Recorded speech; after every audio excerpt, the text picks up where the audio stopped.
ಆತ್ಮೀಯ ಸ್ಪರ್ಧಾರ್ಥಿಗಳೇ ಹಾಗೂ ಶಿಕ್ಷಕ ಸ್ಪರ್ಧಾರ್ಥಿಗಳೇ, ಕನ್ನಡ ವಿಷಯಕ್ಕೆ ಸಂಬಂಧಪಟ್ಟಿರ್ತಕ್ಕಂತೆ ಈಗಾಗಲೇ ಪ್ರಶ್ನೆ ಪತ್ರಿಕೆಗಳ ವಿಶ್ಲೇಷಣೆ ತರಗತಿ ನಡೀತಾ ಇದ್ದಾವ. ಅದರ ಮುಂದುವರಿದ ಭಾಗವಾಗಿ ಪ್ರಶ್ನೆಯನ್ನ ಕೇಳ್ತಾ ಹೋಗ್ತಾ ಇದ್ದೀನಿ. ಎರಡು ಭಾಷೆಯ ಎರಡು ಪದಗಳು ಒಟ್ಟಿಗೆ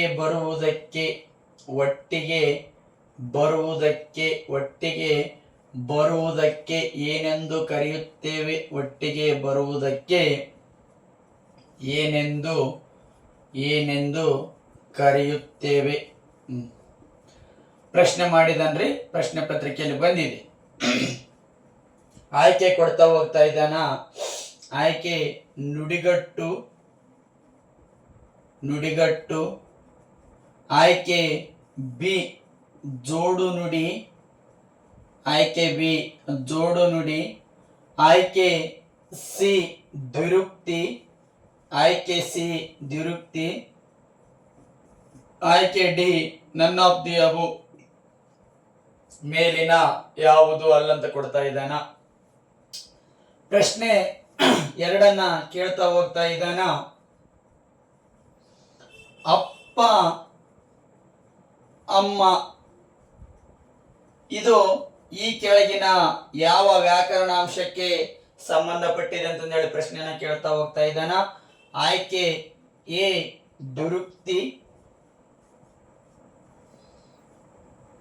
ಆಯ್ಕೆ ಬಿ ಜೋಡು ನುಡಿ, ಆಯ್ಕೆ ಸಿ ನುಡಿಗಟ್ಟು, ಆಯ್ಕೆ D none of the above, ಪ್ರಶ್ನೆ 3 ಕೇಳ್ತಾ ಹೋಗ್ತಾ ಇದ್ದಾನ. ಗೇಟ್ ಬಾಗಿಲು ಈ ಕೆಳಗಿನ ಯಾವ ವ್ಯಾಕರಣಾಂಶಕ್ಕೆ ಸಂಬಂಧಪಟ್ಟಿದೆ ಅಂತ ಹೇಳಿ ಪ್ರಶ್ನೆನ ಮಾಡ್ತಾ ಹೋಗ್ತಾ ಇದ್ದಾನ. ಗೇಟ್ ಬಾಗಿಲು ಆಯ್ಕೆ ಎ ದ್ವಿರುಕ್ತಿ, ಆಯ್ಕೆ ಬಿ ಜೋಡು ನುಡಿ, ಆಯ್ಕೆ ಸಿ ನುಡಿಗಟ್ಟು, ಆಯ್ಕೆ D none of the above. Gate ಬಾಗಿಲು. 4ನೇ ಪ್ರಶ್ನೆಯನ್ನ ಕೇಳ್ತಾ ಹೋಗ್ತಾ ಇದ್ದಾನ. ಹಳದಿ ಪೀತಾಂಬರ ಈ ಕೆಳಗಿನ ಯಾವ ವ್ಯಾಕರಣಾಂಶಕ್ಕೆ ಸಂಬಂಧಪಟ್ಟಿದೆ? ಹಳದಿ ಪೀತಾಂಬರ ಈ ಕೆಳಗಿನ ಯಾವ ವ್ಯಾಕರಣಕ್ಕೆ ಸಂಬಂಧಪಟ್ಟಿದೆ? ನುಡಿಗಟ್ಟು, ಆಯ್ಕೆ ಬಿ ಜೋಡು ನುಡಿ, ಆಯ್ಕೆ ಸಿ ದ್ವಿರುಕ್ತಿ, ಆಯ್ಕೆ ಡಿ ಅನುಕರಣಾವಯ.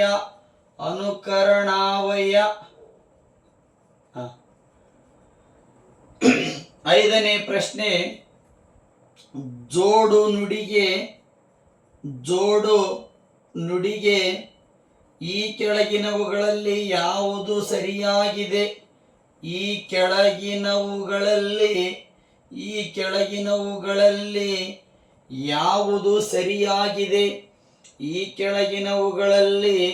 ಯಾವುದು ಸರಿಯಾಗಿದೆ? ಆಯ್ಕೆ ಕೊಡ್ತಾ ಹೋಗ್ತಾ ಇದ್ದಾನ. ಜೋಡು ನುಡಿಗೆ ಈ ಕೆಳಗಿನವುಗಳಲ್ಲಿ ಯಾವುದು ಸರಿಯಾಗಿದೆ? ಆಯ್ಕೆ 1 ಅಕ್ಕಿ ಗಿಕ್ಕಿ, ಆಯ್ಕೆ ಬಿ ಕೊಡ್ತಾ ಇದ್ದಾನ ಸರಸರ, ಆಯ್ಕೆ ಸಿ ಕೊಡ್ತಾ ಇದ್ದಾನ ನಟ್ಟ ನಡುವೆ, ನಟ್ಟ ನಡುವೆ, ಆಯ್ಕೆ ಡಿ ಕೊಡ್ತಾ ಇದ್ದಾನ ನನ್ ಆಫ್ ದಿ ಅಬೋ ಅಂದರೆ ಮೇಲಿನವುಗಳಲ್ಲಿ ಯಾವುದು ಅಲ್ಲ ಎಂದು ಅರ್ಥ. 5 ಪ್ರಶ್ನೆಗಳನ್ನ ಕೇಳಿದ್ದೀನಿ. ಒಂದೊಂದು ಪ್ರಶ್ನೆ ಬೇರೆ ಬೇರೆ ತತ್ವಗಳ ಆಧಾರದ ಮೇಲೆ ತೆಗಿತಾ ಇದ್ದಾನೆ. 5 ಪ್ರಶ್ನೆಗಳಿಗೆ ಉತ್ತರ ಒಂದೇ ಆಗಿರಬಹುದು. ಕ್ಲಿಯರ್? 5 ಪ್ರಶ್ನೆಗಳಿಗೆ ಉತ್ತರ ಒಂದೇ ಆಗಿರಬಹುದು. ಒಂದೇ ಉತ್ತರಕ್ಕೆ 5 ರೀತಿಯ ಪ್ರಶ್ನೆಗಳನ್ನ ತೆಗಿತಾ ಇದ್ದಾನಂದ್ರ ನಾವು ಒಂದು ಊರಿಗೆ ದಾರಿಗಳನ್ನು ಎಷ್ಟಿದವಷ್ಟು ತಿಳ್ಕೊಳ್ಬೇಕ.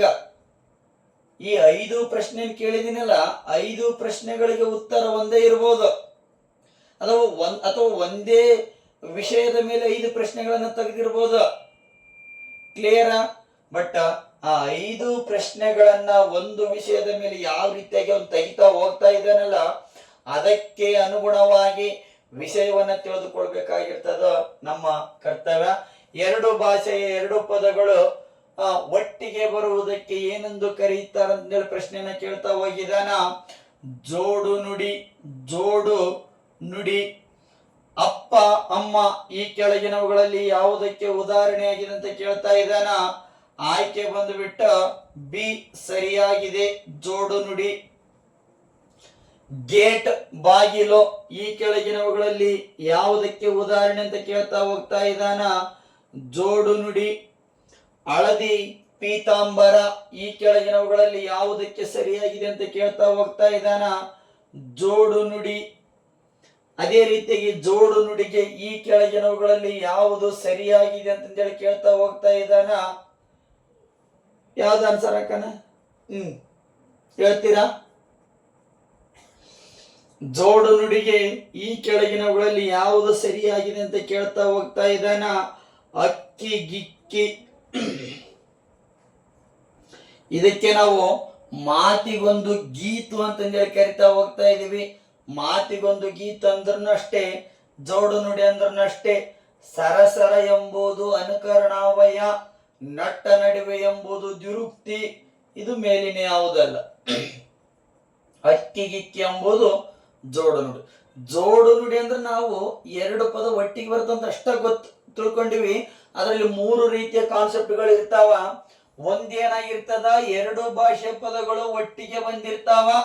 ಇದು ರೂಲ್ 1. ಕ್ಲಿಯರ್? ಇಲ್ಲೇ ಎಕ್ಸ್ಪ್ಲೇನ್ ಮಾಡ್ತಾ ಹೋಗ್ತಾ ಇದ್ದೀನಿ. 2 ಭಾಷೆಯ 2 ಪದಗಳು ಒಟ್ಟಿಗೆ ಬಂದಿರ್ತಾವ. ಇದು ರೂಲ್ 1. ಜೋಡು ನುಡಿ ಅಂದ್ರ 2 ಪದಗಳು ಜೋಡಿ ಜೋಡಿಯಾಗಿ ಬರೋದು, ಒಟ್ಟೊಟ್ಟಿಗೆ ಬರೋದು. ಅರ್ಥಕ್ಕೆ ಅನುಗುಣವಾಗಿ, ವ್ಯಾಕರಣದ ನೀತಿ ನಿಯಮಗಳಿಗೆ ಅನುಗುಣವಾಗಿ, ಅರ್ಥಕ್ಕೆ ಅನುಗುಣವಾಗಿ, ವ್ಯಾಕರಣದ ನೀತಿ ನಿಯಮಗಳಿಗೆ ಅನುಗುಣವಾಗಿ 2 ಪದಗಳು ಒಟ್ಟಿಗೆ ಬರುವುದಕ್ಕೆ, 2 ಪದಗಳು ಒಟ್ಟಿಗೆ ಬರುವುದಕ್ಕೆ ನಾವೇನಂತ ಕರಿತಾ ಇದೀವಿ ಅಂದ್ರ ಜೋಡು ನುಡಿ ಅಂತಂದೇಳಿ ಕರಿತಾ ಇದೀವಿ. ಇದು ಕ್ಲಾಸ್ ಏನಾಗಿರ್ತದ, 6 ಆಗಿರ್ತದ, ತರಗತಿ 6 ಆಗಿರ್ತದ. ಏನ್ ಕಾನ್ಸೆಪ್ಟ್ ಏನಂತಂದ್ರ ಜೋಡು ನುಡಿ. ಜೋಡು ನುಡಿ ಇದ್ರ ಮೇಲೆ ಒಂದು ಪ್ರಶ್ನೆನ ಕೇಳ್ತಾ ಇದ್ದಾನ. GPT, HST and PST. ಅದ್ ಬಿಟ್ರೆ SDA, FDA, C group, hostel warden ಈ ರೀತಿಯಾದ ವಿವಿಧ ಸ್ಪರ್ಧಾತ್ಮಕ ಪರೀಕ್ಷೆಗಳಲ್ಲಿ ವಿವಿಧ ರೀತಿಯ ಪ್ರಶ್ನೆಗಳನ್ನ ವಿಷಯ ಒಂದೇ ಇರ್ತದ್ರೆ, ಒಂದೇ ವಿಷಯದ ಮೇಲೆ ಹಲವಾರು ರೀತಿಯ ಪ್ರಶ್ನೆಗಳನ್ನು ತೆಗಿತಾ ಹೋಗ್ತಾ ಇದ್ದಾನ. 2 ಭಾಷೆಯ 2 ಪದಗಳು ಒಟ್ಟಿಗೆ ಬರ್ತಾವ. ಇದು ರೂಲ್ 1. ಒಂದು ಪದದ ಅರ್ಥವನ್ನ ಹೆಚ್ಚಿಸಲಿಕ್ಕ ಮತ್ತೊಂದು ಪದ ಬರ್ತದ, ಅದು ಜೋಡು ನುಡಿಯಾಗಿರ್ತದ. ಇದು ರೂಲ್ 2. ಅಕ್ಕಿಗೆ ಅಷ್ಟ ಅರ್ಥ ಐತಿ, ಗಿಕ್ಕಿಗೆ ಅರ್ಥ ಇಲ್ಲ. ಕ್ಲಿಯರ್? ಅನ್ನಕ್ಕೆ ಅರ್ಥ ಐತಿ, ಗಿನ್ನಕ್ಕೆ ಅರ್ಥ ಇಲ್ಲ. ಅನ್ನ ಗಿನ್ನ, ಅಕ್ಕಿ ಗಿಕ್ಕಿ, ನೀರು ಗೀರು, ಮಾರು ಗೀರು, ಈ ರೀತಿಯಾದ ಪದಕ್ಕೆ ಅರ್ಥ ಐತಿ. ಒಂದು ಪದಕ್ಕೆ ಅರ್ಥ ಐತಿ, ಇನ್ನೊಂದು ಪದಕ್ಕೆ ಅರ್ಥ ಇಲ್ಲ. ಇದು 2ನೇ ರೂಲ್. ಅದಾದ ರೀತಿಯಲ್ಲಿ ವಿರುದ್ಧಾರ್ಥಕ ಪದಗಳು ಜೋಡಿಯಾಗಿ ಬರ್ತಾವ, ಅದು ಜೋಡು ನುಡಿ. ಇದು ರೂಲ್ ಏನಾಗಿರ್ತದ, 3 ಆಗಿರ್ತದ. ಟೋಟಲ್ ಜೋಡು ನುಡಿಯಲ್ಲಿ ಇನ್ನೊಮ್ಮೆ ಹೇಳ್ತಾ ಇದ್ದೀನಿ, 3 ತತ್ವಗಳ ಆಧಾರದ ಮೇಲೆ ಪ್ರಶ್ನೆಗಳನ್ನ ತೆಗಿತಾ ಇದ್ದಾನ. ಸರ ರೂಲ್ 1 ಏನ್ ಹೇಳ್ತದಂದ್ರ ಎರಡು ಭಾಷೆಯ ಎರಡು ಪದಗಳು ಒಟ್ಟಿಗೆ ಬರುವುದಕ್ಕ ನಾವೇನಂತ ಕರಿತಾ ಇದೀವಿ, ಜೋಡು ನುಡಿ ಅಂತ ಹೇಳಿ ಕರಿತಾ ಇದೀವಿ. ಅದಕ್ಕೆ ನಿಖರವಾದ ಉದಾಹರಣೆ ಏನಾಗಿರ್ತದ, ಗೇಟ್ ಬಾಗಿಲು. ಗೇಟ್ ಅಂದ್ರನ ಅದೇ ರೀ, ಬಾಗಿಲು ಅಂದ್ರನ ಅದೇ. ನಿಮಗೆ ಅರ್ಥ ಆಗಿದೆ ಅಂತ ಅನ್ಕೊಳ್ತಾ ಇದ್ದೀನಿ. ಗೇಟ್ ಎಂಬುದು ಆಂಗ್ಲ ಪದ, ಬಾಗಿಲು ಎಂಬುದು ಕನ್ನಡ ಪದ. ಎರಡು ಭಾಷೆಯ ಪದಗಳು ಒಟ್ಟಿಗೆ ಸೇರ್ಕೊಳ್ತಾ ಇದಾವ. ಇದನ್ನ ನಾವೇನಂತ ಕರಿತಾ ಇದೀವಿ ಅಂದ್ರ ಜೋಡು ನುಡಿ ಅಂತ ಕರಿತಾ ಇದೀವಿ. ಇಲ್ಲಿ ಒಂದನೇ ಪ್ರಶ್ನೆಯನ್ನ ರೈಸ್ ಮಾಡಿದ್ದೀನಿ. ಎರಡು ಭಾಷೆಯ ಎರಡು ಪದಗಳು ಒಟ್ಟಿಗೆ ಬರುವುದಕ್ಕ ನಾವೇನಂತ ಕರಿತಾ ಇದೀವಿ ಅಂದ್ರ ಜೋಡು ನುಡಿ ಅಂತ ಕರಿತಾ ಇದೀವಿ. ಇದು ನಿಯಮ ಏನು, ಇದು ಒಂದು ನಿಯಮ. ಎರಡು ಭಾಷೆಯ ಎರಡು ಪದಗಳು ಒಟ್ಟಿಗೆ ಬರೋದಕ್ಕೆ ಜೋಡು ನುಡಿ ಅಂತ ನಿಯಮ ಒಂದು. ಉದಾಹರಣೆ, ಗೇಟ್ ಅದಿ ಬಾಗಿಲು. ಗೇಟ್ ಬಾಗಿಲು ಎರಡು ಒಂದ. ಗೇಟ್ ಅಂದ್ರನದೇ, ಬಾಗಿಲು ಅಂದ್ರನದ. ಹಳದಿ ಪೀತಾಂಬರ. ಹಳದಿ ಪೀತಾಂಬರ. ಹಳದಿ ಎಂಬುದು ಕನ್ನಡ ಭಾಷೆಯ ಪದ, ಪೀತಾಂಬರ ಎಂಬುದು ಸಂಸ್ಕೃತ ಭಾಷೆಯ ಪದ. ಕನ್ನಡ ಮತ್ತು ಸಂಸ್ಕೃತ ಭಾಷೆ ಎರಡು ಪದಗಳು ಸೇರ್ಕೊಂಡು ಬರ್ತಾ ಇದಾವ. ಸೊ ಜೋಡು ನುಡಿ, ಜೋಡು ನುಡಿ. ಸೊ ಇದಕ್ಕ ವ್ಯಾಕರಣ ನಿಯಮಕ್ಕ ಇವೆರಡು ಏನಾಗಿರ್ತಾವ, ಒಂದನೇ ನಿಯಮಕ್ಕ ಉದಾಹರಣೆ ಆಗಿರ್ತಾವ. ಸರ್ ಹಾಗಾದ್ರ ಎರಡನೇ ರೂಲ್ ಅನ್ನು ಹೇಳ್ತಾ ಇದ್ದೀರಿ. ಒಂದು ಪದದ ಅರ್ಥವನ್ನು ಹೆಚ್ಚಿಸಲಿಕ್ಕಾಗಿ ಒಂದು ಪದಕ್ಕೆ ಏನು ಇನ್ನಷ್ಟು ಮೆರಗನ್ನು ಕೊಡ್ಲಿಕ್ಕೆ ಅದ್ರ ಜೊತೆಗೆ ಇನ್ನೊಂದು ಪದ ಬಂದು ಸೇರ್ಕೊಳ್ತದ. ಇದು ವ್ಯಾಕರಣ ನಿಯಮ 2 ಆಗಿರ್ತದ. ಅಕ್ಕಿ ಗಿಕ್ಕಿ, ಮೊಸರು ಗಿಸರು, ಅನ್ನ ಗಿನ್ನ, ಅಕ್ಕ ಗಿಕ್ಕ, ಅಣ್ಣ ಗಿಣ್ಣ, ಈ ತರ ಕರಿತೀರಲ್ಲ ನೀವು. ಈ ಪದಗಳಿಗೆ ನಾವೇನಂತ ಕರಿತೀವಿ, ಜೋಡು ನುಡಿ ಅಂತಂದೇಳಿ ಕರಿತೀವಿ. ಇದಕ್ಕ ಇನ್ನೊಂದು ಪದನ ಕೇಳ್ತಾನ, ಮಾತಿಗೊಂದು ಗೀತ ಅಂತಂದೇಳಿ ಸಹ ಏನ್ ಮಾಡ್ತಾ ಇದೀವಿ, ನಾವು ಕರಿತಾ ಹೋಗ್ತಾ ಇದೀವಿ. ಜೋಡು ನುಡಿ ಅಥವಾ ಪ್ರತಿಧ್ವನಿ. ಇನ್ನೊಂದು ಪದ ಕೇಳ್ತಾನ್ರಿ ಇದಕ್ಕ. ಜೋಡು ನುಡಿ ಅಂದ್ರನ ಅಷ್ಟೇ ರೀ, ಪ್ರತಿ ಧ್ವನಿ ಅಂದ್ರೂ ಏನಾಗಿರ್ತದ ಅಷ್ಟೇ ಆಗಿರ್ತದ. ಜೋಡು ನುಡಿ ಅಥವಾ ಪ್ರತಿಧ್ವನಿ ಅಂತ ಹೇಳಿ ಕರಿತಾ ಇದೀವಿ. ಇದು ವ್ಯಾಕರಣ ರೂಲ್ 2 ಆಗಿರ್ತದ. ಸರ್ ವ್ಯಾಕರಣ ರೂಲ್ 3 ಏನ್ರಿ ಹಂಗಂತಂದ್ರ, ವಿರುದ್ಧಾರ್ಥಕ ಪದಗಳು. ವಿರುದ್ಧಾರ್ಥಕ ಪದಗಳು ಒಟ್ಟಿಗೆ ಬರುವುದಕ್ಕ ನಾವೇನಂತ ಕರಿತಾ ಇದೀವಿ ಅಂತಂದ್ರ ಜೋಡು ನುಡಿ ಅಂತ ಹೇಳಿ ಕರಿತಾ ಇದೀವಿ. ಅದಕ್ಕೆ ಉದಾಹರಣೆ ಅಪ್ಪ ಅಮ್ಮ. ಅದೇ ರೀತಿಯಾಗಿ ಉದಾಹರಣೆನ ಬರಿತಾ ಹೋಗ್ತಾ ಇದ್ದೀನಿ. ಅಣ್ಣ ತಮ್ಮ, ಅಕ್ಕ ತಂಗಿ, ಏನು ಎತ್ತರ ಕುಳ್ಳ, ಏನು ಅದೇ ರೀತಿಯಾಗಿ ಕಪ್ಪು ಬೆಳುಪು. ಕ್ಲಿಯರ? ಈ ರೀತಿಯಾದ ವಿಷಯಗಳನ್ನ ಏನಾಗಿರ್ತದ ಜೋಡು ನುಡಿ ಅಥವಾ ಪ್ರತಿಧ್ವನಿ ಮೇಲೆ ಏನಾಗಿರ್ತದ ಬರ್ತಾ ಇದಾವ. ಟೋಟಲ್ 3 ವ್ಯಾಕರಣ 3 ನಿಯಮಗಳು ಒಳಗೊಂಡಿರ್ತಾವ. ಒಂದನೇ ನಿಯಮ ಏನ್ ಹೇಳ್ತಾ ಇದೆ ಅಂತಂದ್ರ, ಎರಡು ಭಾಷೆಯ ಎರಡು ಪದಗಳು ಒಟ್ಟಿಗೆ ಬಂದಿರ್ತಕ್ಕಂಥ ಪದಗಳಿಗೆ ನಾವೇನಂತ ಕರಿತೀವಿ, ಜೋಡು ನುಡಿ ಅಂತ ಹೇಳಿ ಕರಿತಾ ಇದೀವಿ. ಉದಾಹರಣೆ ಗೇಟ್ ಬಾಗಿಲು, ಇದು ಆಂಗ್ಲ ಪದ, ಇದು ಕನ್ನಡ ಪದ. ಅದೇ ರೀತಿಯಾಗಿ ಹಳದಿ ಪೀತಾಂಬರ, ಏನು ಕನ್ನಡ ಪದ ಮತ್ತು ಸಂಸ್ಕೃತ ಪದ. ಈ ರೀತಿಯಾದ ಎರಡು ಪದಗಳು ಒಟ್ಟಿಗೆ ಬರೋದಕ್ಕೆ ನಾವು ಜೋಡು ನುಡಿ ಅಂತ ಕರಿತಾ ಇದೀವಿ. ಇದು ನಿಯಮ 1. ಸರ್ ನಿಯಮ 2 ಏನ್ ಹೇಳ್ತದಂದ್ರ, ಏನು ಒಂದು ಪದದ ಅರ್ಥವನ್ನು ಹೆಚ್ಚಿಸಲಿಕ್ಕೆ ಅದ್ರ ಜೊತೆಗೆ ಇನ್ನೊಂದು ಪದ ಬಂದು ಸೇರ್ಕೊಳ್ತದ. ಇದನ್ನು ನಾವು ಜೋಡು ನುಡಿ ಅಂತ ಕರಿತಾ ಇದೀವಿ. ಅಥವಾ ಮಾತಿಗೊಂದು ಗೀತು, ಮಾತಿಗೊಂದು ಗೀತ ಅಂತ ಹೇಳಿ ಕರಿತಾ ಇದೀವಿ. ಅಕ್ಕ ಗಿಕ್ಕ, ಅನ್ನ ಗಿನ್ನ, ಅಣ್ಣ ಗಿಣ್ಣ, ಮೊಸರು ಗಿಸರು, ಕಾರು ಬಾರು, ಈ ರೀತಿಯಾದ ಪದಗಳು ಏನಾಗ್ತಾ ಇದಾವ ಬರ್ತಾ ಇದಾವ. ಇದು ನಿಯಮ 2. ಸರ್ ನಿಯಮ 3 ಏನಂದ್ರ, ವಿರುದ್ಧಾರ್ಥಕ ಪದಗಳು ಸಹ ಏನಾಗಿರ್ತಾವ ಜೋಡು ನುಡಿಯಾಗಿರ್ತಾವ. ಅಪ್ಪ ಎಂಬ ಪದದ ವಿರುದ್ಧಾರ್ಥಕ ಪದ ಅಮ್ಮ, ಅಣ್ಣ ಎಂಬ ಪದದ ವಿರುದ್ಧಾರ್ಥಕ ಪದ ತಮ್ಮ, ಅಕ್ಕ ಎಂಬ ಪದದ ವಿರುದ್ಧಾರ್ಥಕ ಪದ ತಂಗಿ, ಎತ್ತರ ಎಂಬ ಪದದ ವಿರುದ್ಧಾರ್ಥಕ ಪದ ಕುಳ್ಳ, ಕಪ್ಪು ಎಂಬ ಪದದ ವಿರುದ್ಧಾರ್ಥಕ ಪದ ಬಿಳುಪು ಆಗಿರ್ತದ. ಈ ರೀತಿಯಾದ ವಿರುದ್ಧಾರ್ಥಕ ಪದಗಳು ಅರ್ಥಕ್ಕೆ ಅನುಗುಣವಾಗಿ, ವ್ಯಾಕರಣದ ನೀತಿ ನಿಯಮಗಳ ಅನುಗುಣವಾಗಿ, ವ್ಯಾಕರಣದ ದೃಷ್ಟಿಕೋನವನ್ನು ಒಳಗೊಂಡು ಜೊತೆಯಾಗಿ ಬರೋದಕ್ಕೆ ನಾವೇನಂತ ಕರಿತಾ ಇದೀವಿ, ಜೋಡು ನುಡಿ ಅಂತ ಹೇಳಿ ಕರಿತಾ ಇದೀವಿ. 3 ನಿಯಮಗಳನ್ನು ಹೇಳಿದೀನಿ. ಒಂದನೇ ನಿಯಮ ಎರಡು ಭಾಷೆ ಎರಡು ಪದಗಳು ಒಟ್ಟಿಗೆ ಬರ್ತಾವ, ಅದನ್ನು ಜೋಡು ನುಡಿ ಅಂತ ಕರಿತಾ ಇದೀವಿ. ಈ ರೀತಿಯಾದ ಉದಾಹರಣೆಗಳಾಗಿರ್ತಾವ. ಎರಡನೇ ನಿಯಮ, ಒಂದು ಪದದ ಅರ್ಥವನ್ನು ಹೆಚ್ಚಿಸಲಕ್ಕ ಮತ್ತೊಂದು ಪದ ಸೇರ್ಕೊಂಡಿರ್ತದ. ಇಲ್ಲಿ ಹೇಳಿದೀನಿ, ಅಕ್ಕಿ ಗಿಕ್ಕಿ, ಅನ್ನ ಗಿನ್ನ, ಅಣ್ಣ ಗಿಣ್ಣ, ಮೊಸರು ಗಿಸರು, ಈ ರೀತಿಯಾದಿ. ಅದೇ ರೀತಿಯಾಗಿ ವಿರುದ್ಧಾರ್ಥಕ ಪದಗಳು ಜೋಡಿಯಾಗಿ ಬರೋದಕ್ಕೆ ನಾವೇನಂತ ಕರಿತಾ ಇದೀವಿ, ಜೋಡು ನುಡಿ ಅಂತ ಹೇಳಿ ಕರಿತಾ ಇದೀವಿ. ಸೊ ಅಪ್ಪ ಅಮ್ಮ, ಅಣ್ಣ ತಮ್ಮ, ಅಕ್ಕ ತಂಗಿ, ಏನು ಈ ರೀತಿಯಾದ ವಿಷಯಗಳನ್ನು ತಿಳ್ಕೊಳ್ಬೇಕಾಗ್ತದ. ವ್ಯಾಕರಣದ ಕೇಂದ್ರದ ತಿರುಳು ಏನಿದೆ, ನಿಯಮ ಏನಿದೆ ತಿಳ್ಕೊಂಡ್ಬಿಟ್ರೆ ಏನಾಗಿರ್ತದ, ನೀವು ಆನ್ಸರ್ ಅನ್ನ ಹಾಕ್ಲಿಕ್ಕೆ ಸುಲಭ ಆಗಿರ್ತದ. ಅವ್ರು 1000 ಪದದಲ್ಲಿ ಒಂದು ಪದ ಯಾವ್ದು ತೆಗೆದುಕೊಡ್ಲಿ, ಆ ಪದ ಯಾವ ತತ್ವದ ಆಧಾರದ ಮೇಲೆ ಬಂದಿದ, ಯಾವ ನೀತಿ ನಿಯಮಗಳ ಆಧಾರದ ಮೇಲೆ ಬಂದಿದ, ಅದರ ಮೂಲ ತಿರುಳು ಏನಂತ ತಿಳ್ಕೊಂಡಾಗ ಏನಾಗ್ತದ, ಏನು ನಿಖರವಾದ ಆನ್ಸರ್ ಅನ್ನ ಹಾಕ್ಲಿಕ್ಕೆ ಸಾಧ್ಯ ಆಗ್ತದ. ಜೋಡು ನುಡಿ ಅಥವಾ ಪ್ರತಿಧ್ವನಿ ಅಂತ ಹೇಳಿ ಕರಿತಾ ಇದೀವಿ. ಇದರೊಂದಿಗೆ ಇನ್ನೊಂದು ಲಾಸ್ಟ್ ಕಾನ್ಸೆಪ್ಟ್ ಇದೆ. ಸೊ ಇದನ್ನೆಲ್ಲ ಬರ್ಕೊಂಡಿದ್ದೀರಿ ಎಂಬ ಆಶಯದೊಂದಿಗೆ ಇದನ್ನ ಏನ್ ಮಾಡ್ತಾ ಇದ್ದೀನಿ, ಅಳಿಸ್ತಾ ಇದ್ದೀನಿ. ಇನ್ನೊಂದು ವ್ಯಾಕರಣಾಂಶ ಉಳ್ಕೊಂಡಿದೆ. ಸೊ ಅದು ಆಲ್ಮೋಸ್ಟ್ ಅಲ್ಲಿ ನಿಮ್ಗೆ ಏನಾಗಿರ್ತದ, ಗೊತ್ತಿರ್ತದ. ಅದನ್ನೇ ನಾವೇನಂತ ಕರಿತಾ ಇದೀವಿ ಅಂತಂದ್ರ, ನುಡಿಗಟ್ಟು. ನುಡಿಗಟ್ಟು ತುಂಬಾ ಈಸಿಯಾದ ವ್ಯಾಕರಣದ ಅಂಶ ಆಗಿರ್ತದ. ಏನು ಏನು ಆ ಒಂದು ನುಡಿಯನ್ನ ಏನ್ ಮಾಡಿರ್ತಾರ, ಕಟ್ಟಿರ್ತಾರ. ನುಡಿ ಅದೇ ಕಟ್ಟು, ನುಡಿ ಗಟ್ಟ ಅಂತಂದೇಳಿ ನಾವು ಕರಿತಾ ಇದೀವಿ. ಅದರ ವಶ ಏನು ವಿಷಯ ಏನಾಗಿರ್ತದ, ಅವಿತುಕೊಂಡಿರ್ತದ, ಅಂದ್ರ ಮುಚ್ಚಿಟ್ಕೊಂಡಿರ್ತದ. ಅದರ ಅರ್ಥನ ಏನಾಗಿರ್ತದ, ಬೇರೆ ಆಗಿರ್ತದ. ಒಂದು ಪದದ ಒಳ ಅರ್ಥವನ್ನು ತಿಳ್ಕೊಳಕ್ ನಾವೇನಂತ ಬಳಸ್ತಾ ಇದೀವಿ, ನುಡಿಗಟ್ಟನ್ನ ಬಳಸ್ತಾ ಇದೀವಿ. ಏನು ಏನು ಯಾವ ರೀತಿಯಾದಂತಂದ್ರೆ, ಕಿವಿ ಕಚ್ಚು. ಕಿವಿ ಕಚ್ಚು ಎಂಬುದು ನುಡಿಗಟ್ಟು. ಇದರ ಅರ್ಥ ಏನಂತ ಬಂದಂತ ಸಂದರ್ಭದಲ್ಲಿ ಚಾಡಿ ಏಳು. ಕಿವಿ ಕಚ್ಚು ಎಂಬ ಪದದ ಅರ್ಥ ಚಾಡಿ ಏಳು, ಕಿವಿ ಕಚ್ಚು. ಇದನ್ನ ಇನ್ನೊಂದು ಟೈಪ್ ಚೇಂಜ್ ಮಾಡ್ತಾ ಇದ್ದಾನ, ಕಿವಿ ಕಚ್ಚಿಸಿಕೋ. ಕಿವಿ ಕಚ್ಚಿಸಿಕೋ ಅಂದ್ರ ಚಾಡಿ ಮಾತನ್ನು ಕೇಳು, ಚಾಡಿ ಮಾತನ್ನು ಕೇಳು. ಕಿವಿ ಕಚ್ಚಿಸಿಕೋ ಅಂದ್ರ ಚಾಡಿ ಮಾತನ್ನ ಏನ್ ಮಾಡ್ಬೇಕಾಗ್ತದ, ಕೇಳು ಆಗ್ತದ. ಅದೇ ರೀತಿಯಾಗಿ ಟೊಂಕ ಕಟ್ಟು. ಟೊಂಕ ಕಟ್ಟು.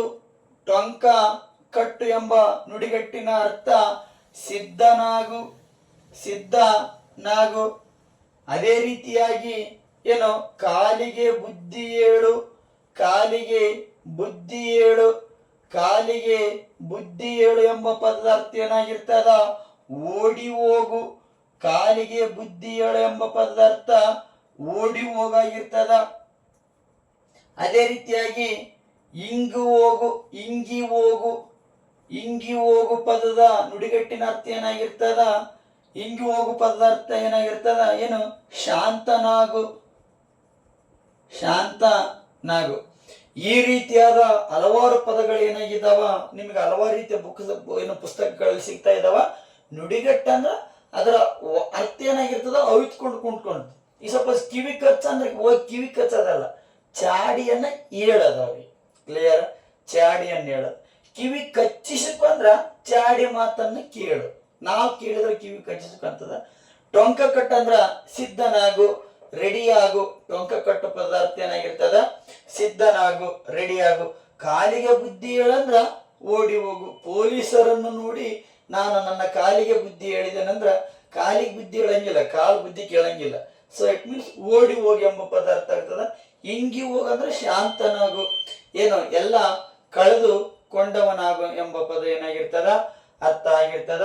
ಸೊ ಈ ರೀತಿಯಾದ ಟೋಟಲ್ ಇಂದಿನ ತರಗತಿಯಲ್ಲಿ 2 ವ್ಯಾಕರಣಾಂಶಗಳನ್ನು ಹೇಳ್ಕೊಟ್ಟಿದ್ದೀನಿ.